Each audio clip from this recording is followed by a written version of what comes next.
Hello friends, सर्वांचे स्वागत आहे आपल्या के पी फार्मा यूट्यूब पेजवर. आणि आजचा आपला टॉपिक आहे फार्मॅकोलॉजिकल टर्म्स किंवा डेफिनेशन्स. आता वन बाय वन आपण सगळ्या डेफिनेशन्स बघणार आहे.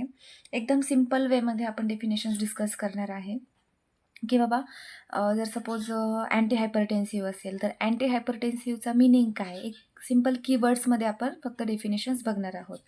तर पहिली डेफिनेशन आहे अँटी हायपरटेन्सिव्ह. एक तुम्हाला मी सांगते, ट्रिक देते. जेव्हा कधी अँटी असेल, अँटीचा मिनिंगच काय आहे तर टू प्रिव्हेंट. ओके, अँटीचा मिनिंग आहे टू प्रिव्हेंट. मग ज्या पण फार्मॅकोलॉजिकल टर्ममध्ये अँटी असेल तर त्याचा मिनिंगच काय असणार आहे तर टू प्रिव्हेंट. ओके, मग आता आहे आपला अँटी हायपरटेन्सिव्ह. हायपरटेन्सिव्ह म्हणजे काय, हायपरटेन्शन.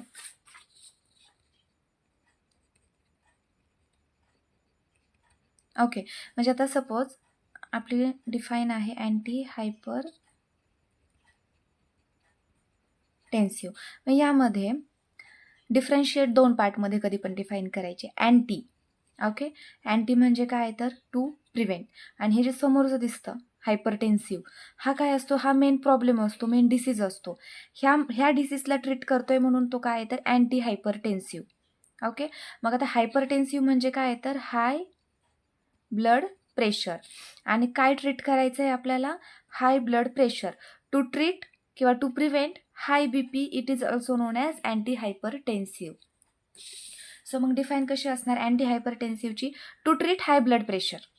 ओके, मिनिंग माहीत असेल ना की लगेच डिफाईन. अँटी असेल तर टू प्रिव्हेंट, आणि जे समोर असतं तो असतो डिसीज, त्याचा मिनिंग माहीत असेल तर आपण लगेच डिफाईन तयार करू शकतो. सेकंड आहे अँटी मलेरियल.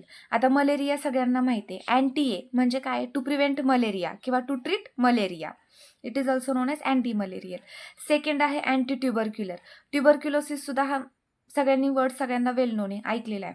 मग आता अँटी ए म्हणजे काय करणार आहे, to treat tuberculosis, it is also known as anti tubercular. Second आहे अँटी टस्यू.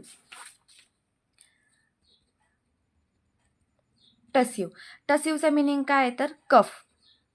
ओके, मग आपला कोणता आहे category, anti tussive. Again anti it means to prevent, tussive म्हणजे कफ. टू प्रिव्हेंट कफ और to treat cough, it is also known as anti tussive agent. Second one आहे local anaesthesia. Local anaesthesia म्हणजे काय, local, LL लक्षात ठेवायचं. Local म्हणजे काय तर लिमिटेड एरियामध्ये आपण जो ॲनेस्थेशिया अप्लाय करणार त्याला आपण म्हणणार लोकल ॲनेस्थेशिया. लिमिटेड एरियामध्ये त्या केसेसमध्ये काय होणार तर temporary loss of sensation. For example, जर आपल्याला एखादी जखम झालेली आहे किंवा काहीतरी झालेलं आहे तर त्या केसेसमध्ये डॉक्टर्स काय करतात तर एक आपल्याला ॲनेस्थेशिया देतात. किंवा जर समजा धाड दुखत असेल, धाडीच्या केसेसमध्ये काय करतात तर तिथे एक आपल्याला ॲनेस्थेशिया देतात. म्हणजे फक्त काय तिथलंच सेन्सेशन्स काय होतात तर लॉस होऊन जातात, पण बॉडीमध्ये बाकी सगळे सेन्सेशन्स प्रेझेंट असतात. म्हणजे temporary loss of sensation, it is also known as local anaesthesia, एक लिमिटेड एरियामध्ये ॲप्लिकेबल असणार. सेकंड आहे जनरल ॲनेस्थेशिया. ज्या मेजर सर्जरी परफॉर्म करतात, लाईक हार्टची सर्जरी परफॉर्म करण्यात येत असेल किंवा जर एखादं ऑपरेशन्स असेल, ब्रेन ट्युमरचं ऑपरेशन असेल, काय असेल, त्या केसेसमध्ये जो ॲनेस्थेशिया प्रोव्हाइड करतात त्याला आपण म्हणणार जनरल ॲनेस्थेशिया. या केसेसमध्ये काय होणार तर टोटल लॉस ऑफ सेन्सेशन. ठीक आहे, लोकल ॲनेस्थेशिया आणि जनरल ॲनेस्थेशियाची डिफाईन एकदम सिम्पल आहे. लोकलमध्ये लिमिटेड एरियामध्ये ॲनेस्थेशिया ॲप्लिकेबल असणार आणि त्यात काय होणार तर टेम्पररी लॉस ऑफ सेन्सेशन. जनरलमध्ये काय आहे, जे मेजर सर्जरी परफॉर्म करतात त्यामध्ये जो ॲनेस्थेशिया देतात त्याला आपण म्हणतो जनरल ॲनेस्थेशिया. त्या केसेसमध्ये काय होणार तर total loss of body sensation. ठीक आहे, नेक्स्ट आहे अँटीपायरेटिक. पायरेटिक म्हणजे काय आहे तर बॉडी टेम्परेचर, ज्याला आपण फीवर वगैरे म्हणतो. ठीक आहे, आणि अँटी आहे. अगेन अँटीचा मिनिंग काय आहे टू प्रिव्हेंट. काय प्रिव्हेंट करायचे, बॉडी टेम्परेचर. पण कोणतं बॉडी टेम्परेचर, जे की अनवॉन्टेड बॉडी टेम्परेचर्स वाढतं. आपलं नॉर्मल बॉडी टेम्परेचर असतं, पण त्या बॉडी टेम्परेचरपेक्षा जर बॉडी टेम्परेचर वाढलं तर आपण काय म्हणतो की फिवर. मग ते elevated, okay, elevated body temperature कमी करणं म्हणजेच antipyretic. To reduce elevated body temperature. Next आहे ॲनाल्जेसिक. ॲनाल्जेसिक म्हणजे काय आहे? To reduce pain. Pain killers जे असतात त्याला आपण म्हणणार, म्हणजे जर सपोज नॉर्मल कफ कोल्ड असेल, हेडेक असेल, त्या केसेसमध्ये आपण पॅरासिटामॉल वगैरे यूज करतो. ॲडमिनिस्टर केल्यावरती काय होणार, आपल्याला आफ्टर 10 to 15 or 30 मिनिट्समध्ये रिलीफ वाटतो, त्याला आपण म्हणणार ॲनाल्जेसिक. नेक्स्ट आहे सिडेटिव्ह. सिडेटिव्हमध्ये काय होणार, तर ज्यावेळेस आपण ड्रग ॲडमिनिस्टर करतो, ॲडमिनिस्टर केल्यानंतर ना आपल्याला एक झोप येते, पण त्या केसेसमध्ये आपलं जे माइंड असतं ते कंट्रोलमध्ये राहतं. म्हणजे जर सपोज आपण सिट्रेझिन घेतली, सिट्रेझिन घेतल्यावरती काय होतं, आपल्याला असं वाटतं की आता झोप येते, झोपावं, पण आपण झोप कंट्रोल करू शकतो. मग त्या केसेसमध्ये काय होणार, आपली जी एक बॉडीची एक्साइटमेंट असते ती कमी होते किंवा आपण शांत बसतो, त्याला म्हणणार आपण सिडेटिव्ह. म्हणजे द ड्रग प्रोड्यूस काल्म, म्हणजे ड्रग घेतल्यानंतर ना काल म्हणजे काय, आपण शांत होतो. आणि रिड्यूस एक्साइटमेंट, जे एक्साइटमेंट असते एखादं काम करण्याची किंवा कुठे जाण्याची जी एक एक्साइटमेंट असते तर ती कमी होऊन जाते. नेक्स्ट आहे हिप्नॉटिक्स. हिप्नॉटिक्स म्हणजे काय, drug that induce sleep resembling through natural sleep. हिप्नॉटिकचा ड्रग ॲडमिनिस्टर केल्यावरती काय होणार आहे की झोप प्रोड्यूस होणार आहे, पण ती जी झोप आहे तर ती नॅचरल स्लीप नसते. म्हणजे पर्सन जो आहे तो झोपून घेतो, पण ती जी त्याला झोप आलेली तर ते एक लाईक आर्टिफिशियल आपण म्हणू शकतो त्याला. नेक्स्ट आहे डायुरेटिक. डायुरेटिक म्हणजे काय, to increases the flow of urine, it is also known as diuretic. Next आहे अँटी अँजायनल. ओके, अँजायनल म्हणजे काय आहे तर चेस्ट पेन, त्यालाच अल्टरनेटिव्ह नाव काय आहे तर अंजायना पेक्टोरिज. ओके, आणि अँटी ए म्हणजे टू प्रिव्हेंट चेस्ट पेन किंवा टू ट्रीट चेस्ट पेन और to treat angina pectoris, it is also known as anti anginal agent. बघू शकतो आपण इथं anti anginal, to treat angina और chest pain, it is also known as anti anginal. Next आहे anti convulsant. Convulsant म्हणजे काय, सिम्पलमध्ये like confusion create होणं, ठीक आहे, त्याला आपण म्हणणार कन्व्हल्जन.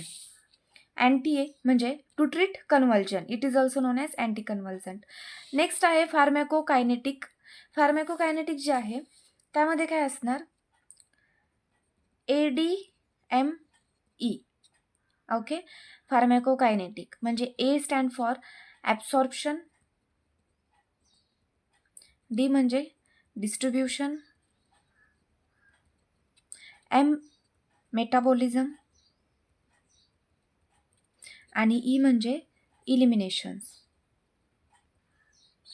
और एक्सक्रिएशन.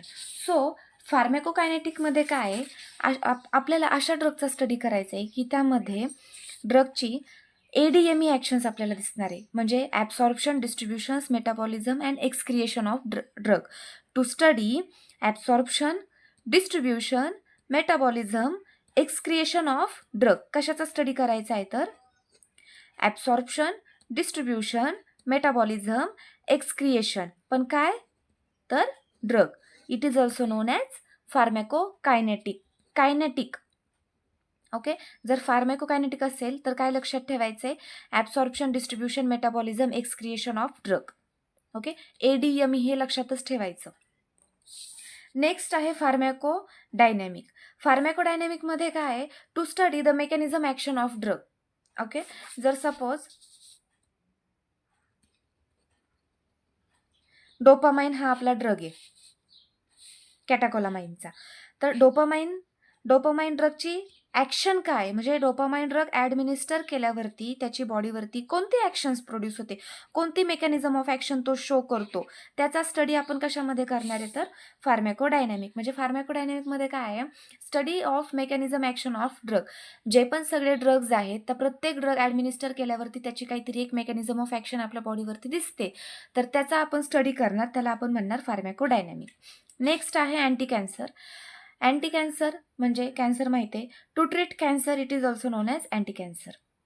देन आहे अँटीबायोटिक. आता अँटीबायोटिक बऱ्यापैकी आपल्याला माहीतच झालेलं आहे. अँटीबायोटिक म्हणजे काय, डिफाईन मी कशी लक्षात ठेवायला सांगितली होती. अँटीबायोटिक हे कशाने बनलेले आहेत तर मायक्रो ऑर्गॅनिझम्सने. कोणता? बॅक्टेरिया. बनलेत मायक्रो ऑर्गॅनिझम्सनी, बॅक्टेरियाने. आणि त्यांची कॅपॅसिटी काय आहे तर इनहिबिट ग्रोथ ऑफ